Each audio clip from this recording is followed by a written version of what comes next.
Bonjour à toutes et à tous. J'ai mis un peu de temps avant de publier une nouvelle vidéo. Et pour tout vous dire, je cherchais le sujet. Il y a un sujet qui me semble intéressant, c'est comment trouver des idées pour composer. Et donc, j'ai quelques suggestions à partager. Alors, ça, c'est mon mode de travail. Je ne sais pas si ça sera utile pour vous, mais en tout cas, je voulais partager un peu ces techniques que j'utilise depuis plusieurs années. Et également la discipline que je me suis fixée pour composer. Donc, ce ne sera pas une vidéo très très longue. Je vais vous montrer cinq techniques pour trouver des idées musicales et je vais donner un peu de détails par rapport à ça. Donc déjà, je vais vous partager ma discipline. Je crois que j'ai publié environ 800 ou 900 morceaux depuis ces 10 dernières années. Donc une production qui est conséquente. Et comme en discipline, je me suis fixé de composer entre 3 et 4 morceaux orchestraux par semaine. Alors pourquoi? Ben parce que je pense que écrire permet de gagner en fluidité d'écriture, ça permet également d'apprendre de ses erreurs et également de se donner une chance de trouver des idées musicales intéressantes. Donc je joue sur le volume pour trouver des idées. La chose également importante, c'est que ça m'arrive et assez fréquemment de démarrer un morceau sans en être satisfait. Il faut que l'idée est faible. Et je me suis fixé comme discipline de terminer le morceau quoi qu'il en coûte. Donc de ne pas abandonner en cours de chemin. Et ça a été, dans la plupart des cas, des bonnes surprises, dans la mesure où, au détour d'une variation ou d'un développement, et je fais un rappel par rapport à la vidéo sur les 14 techniques de composition que j'ai déjà publiée, ben, au détour d'une variation ou d'un développement, tout à coup, une idée intéressante apparaît. Inverser son thème ou le rétrograder ou le transposer dans d'autres tonalités ou modes peut donner des résultats surprenants et tout à coup, ben, on trouve que cette idée modifiée est bien meilleure que l'idée initiale. Et à ce moment-là, on peut reprendre le morceau et le développer de façon complètement différente. Terminer quoi qu'il en coûte, parce que les bonnes idées peuvent venir au bout d'une heure ou 2 heures de travail sur un même morceau. Et également, et ça je m'en suis rendu compte, dès lors que je perds du temps à programmer les instruments, à programmer les expressions, les midi cc les dynamiques, les vibratos, etc., en fait, ça coupe les langues musicales. En tout cas, moi, personnellement, ça me coupe l'aspiration. Je préfère 1000 fois travailler sur un logiciel d'édition, de notation musicale, avec un outil comme Note Performer pour gérer le phrasé des instruments. Donc, j'ai pas à me soucier de ça. Je reste dans la musique et comme ça, les idées peuvent couler naturellement euh, pendant les périodes de travail où je compose. Généralement, mes périodes de travail, c'est entre 3 et 4 heures consécutives sur un morceau. Donc voilà pour ma discipline. Maintenant, et en toute humilité, je vais partager avec vous les méthodes que j'utilise pour trouver des idées. Donc il y a 5 méthodes possibles et enfin tout dépend du point de départ. Dans les 5 méthodes possibles, la première méthode, c'est de partir d'un rythme. Je reviendrai sur chacun des points. Euh, Soit à partir d'une progression harmonique, soit à partir d'un motif, soit à partir d'un mode ou me donner un ensemble de quelques notes autorisées ne dois, que je dois utiliser coûte que coûte sans utiliser aucune autre note non sélectionnée.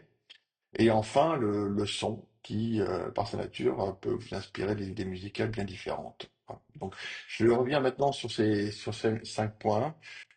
Sur le rythme. À nouveau, en toute humilité, je partage ma technique. Peut-être que d'autres techniques sont tout aussi valables. Mais déjà, je pars d'une signature rythmique. Donc, je choisis un 4/4, un 3/4. Parfois, je peux m'amuser à faire un 5/4 ou un 7/4 pour voir où ça me mène. Je choisis un tempo, soit rapide à 120 BPM, soit lent à 55 BPM ou 80 BPM. Parfois, je peux prendre une année qui m'amuse comme point de départ. Voilà, 2013. Je vais prendre, enfin, 2013, ça s'applique peut-être pas, mais 1981, je vais prendre 81 comme BPM. Donc, après avoir choisi mon tempo, je vais chercher un pattern rythmique accrocheur. Pour ça, je me mets sur mon logiciel de notation, donc qui est Dorico, mais vous pouvez utiliser Cubase, Logic Pro ou tout autre DAW. Je ne joue qu'une seule hauteur de note sur un instrument, donc pour l'instant, je ne me soucie absolument pas de la mélodie. Ça pourrait être également sur une batterie. Personnellement, j'utilise le C du milieu sur les violons 1 pour faire ce travail. Ensuite, j'alterne différentes durées, donc des blanches, des noirs pointés, des noirs, des croches, des triolets. Je fais un peu ce qui me passe par la tête et j'écoute. Et je me force à écrire ce pattern rythmique, et non pas sur une mesure, mais sur deux mesures.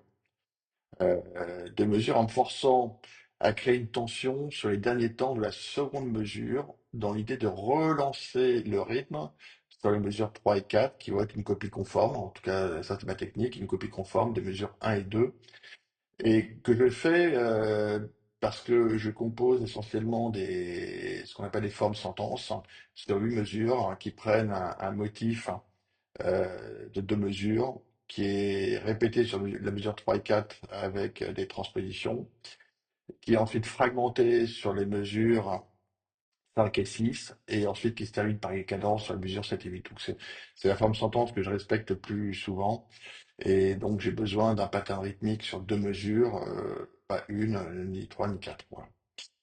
Euh, Également, il y a des patterns rythmiques qui retiennent mon attention. Je pense que vous aussi, vous avez certainement des musiques en tête et des patterns rythmiques qui vont te font taper du pied. Bah, pourquoi pas ne pas les reprendre et de vous en inspirer. Donc, je me suis amusé une fois à reprendre le pattern rythmique du Boléro de Ravel. Ça a donné un morceau complètement différent. Mais il y avait ce pattern rythmique qui a servi de base de départ à ce morceau.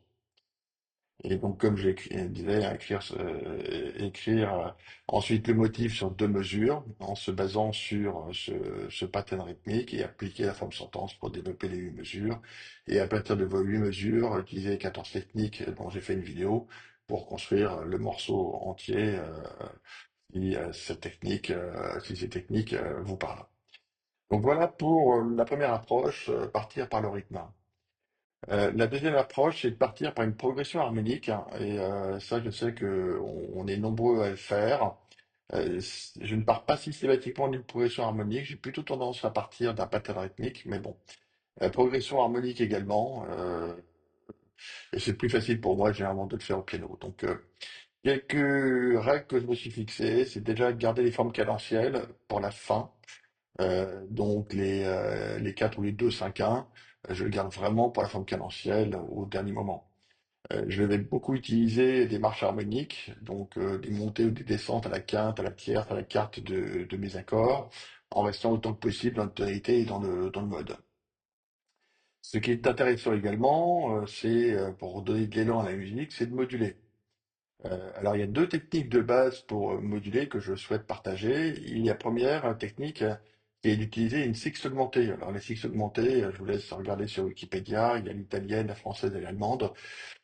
Cet accord est assez magique puisque si vous jouez un accord majeur, un demi-ton en dessous de cette sixte augmentée, cet accord devient automatiquement une dominante, et de la dominante, vous pouvez revenir à la tonique, l'accord de tonique, une quinte en dessous. Donc vous modulez, il suffit juste, à un moment donné, quand vous avez un accord majeur, de le transformer en sixte augmenté et de jouer un accord majeur, un demi-ton en dessous, et hop, vous avez votre modulation. Sinon, il y a la modulation plus classique qui consiste à jouer un accord majeur un ton au-dessus de votre accord, qu'il soit mineur ou majeur, et vous créez naturellement un enchaînement 4-5, donc forme cadentielle, et vous retournez à la quinte en dessous sur un accord de tonique. Et vous avez modulé. Donc c'est deux techniques que j'utilise pratiquement tout le temps. Ensuite, quand vous avez un socle de progression harmonique, généralement, ça manque de tension et c'est pas toujours intéressant, mais c'est toujours un matériau de départ. Donc, euh, une technique que j'utilise, hein, c'est de muter ces accords euh, en rajoutant des dissonances. Donc, j'ai rajouté un sus fort, je vais rajouter une septième, je vais faire des sus 2.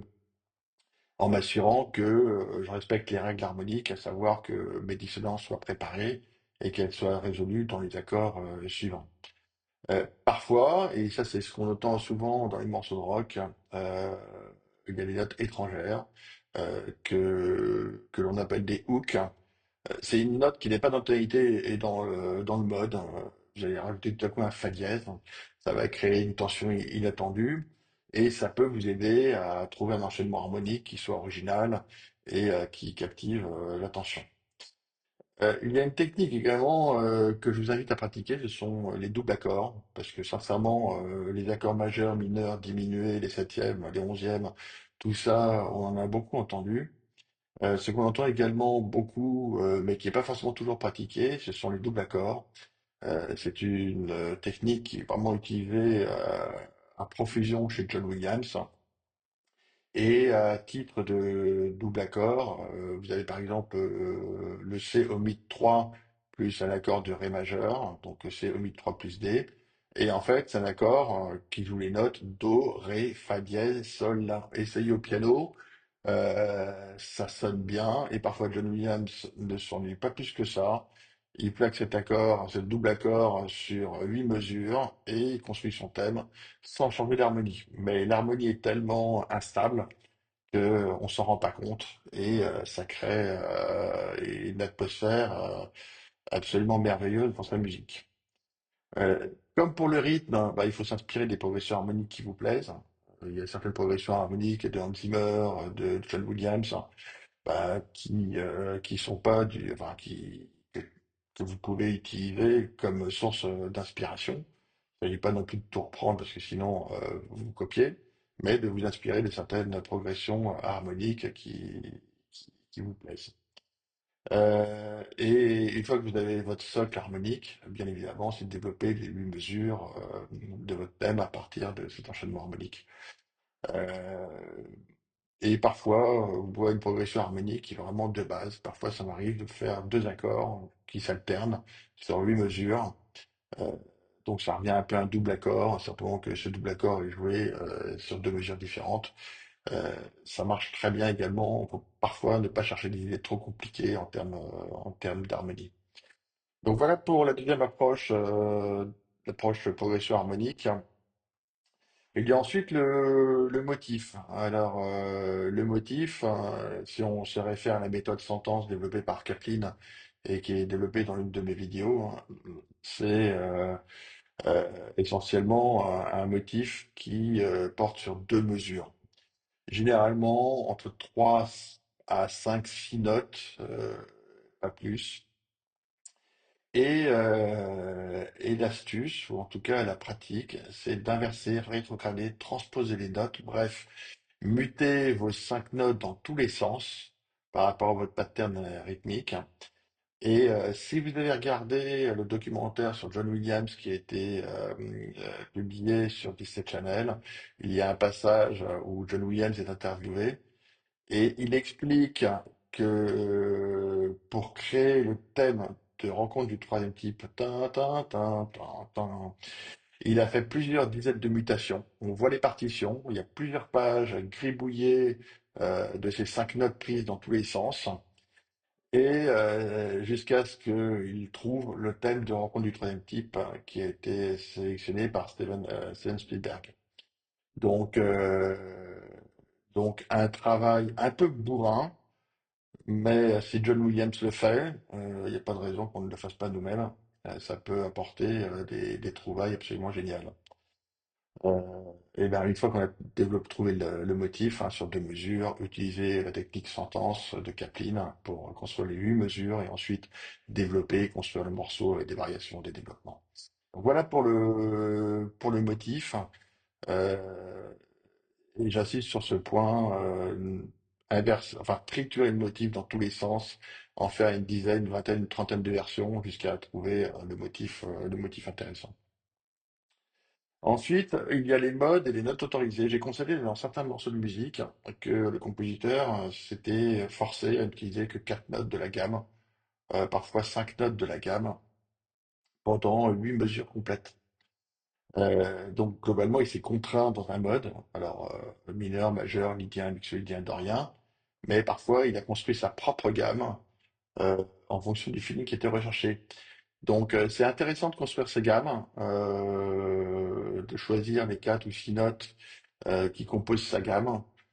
C'est comme ça qu'on arrive à construire des gammes qui vont sonner orientales, d'autres gammes qui vont sonner mystérieuses, etc.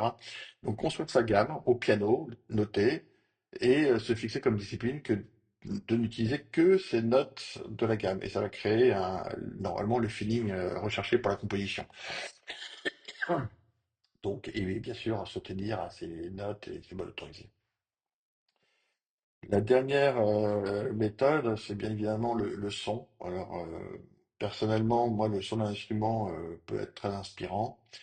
Euh, Le fait d'entendre une flûte, une cornemuse, un violon, bah, ça va chercher, ça va puiser dans mon expérience d'écoute musicale, des sonorités, des airs, et une atmosphère qui va être très différente d'un instrument à l'autre.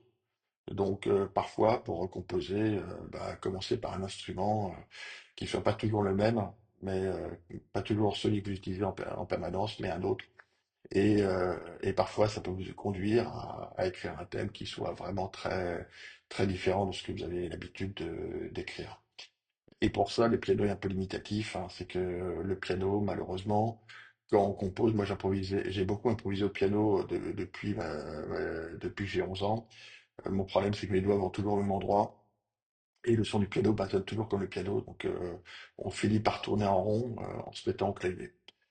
Euh, donc, voilà pour la cinquième et dernière approche que je peux avoir.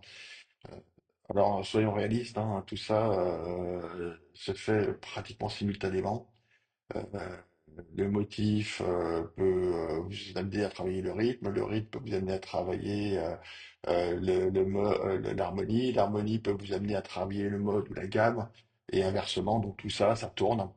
Euh, à vous de choisir le bon point d'entrée en fonction de l'inspiration du moment et d'alterner d'un mode à un autre. Donc voilà les 5 méthodes que personnellement j'utilise, hein. À nouveau, c'est en toute humilité, hein, je ne prétends pas avoir le savoir absolu là-dessus, mais je pense que c'était intéressant de partager ces expériences.